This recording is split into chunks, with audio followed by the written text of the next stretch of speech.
What I believe in is a sugary drinks tax, a possible £1 billion raised a year, hypothecated and spent in the NHS on proactive initiatives. It's good news for your case is that the French have something like what you're advocating. Yeah. So it can be done if you put your mind to it. You know, people will find practical arguments, but Yeah. you can do something like it. Yeah.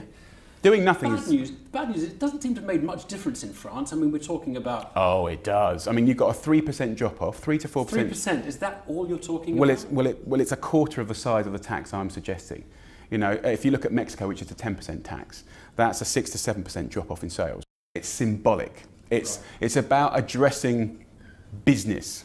It's about saying you're welcome into the country to sell your wares, but at no sort of open length. You know, you have earned the right to be focused on because you're so successful. And you know, whether it's our Olympics, our sports, or just advertising all over our biggest TV shows, it's always going to be the highest salt, fat and sugar companies. And I just think that when you're looking at public health, child health, nationally, locally, in your neighbourhood, rich or poor, when it gets so bad, and we're there right now, you need to change the rules of the game, and that is now. But I do think that if you want to see a reduction in obesity and diet-related disease in our lifetime, one has to fight. The biggest killer, you know, in this country right now is diet-related disease. We can keep on looking, and we can stroke it and be gentle and just like, you know, nah.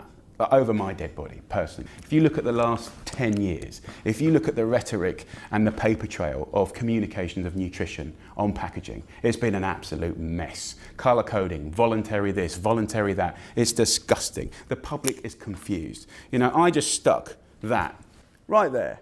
13 teaspoons of sugar.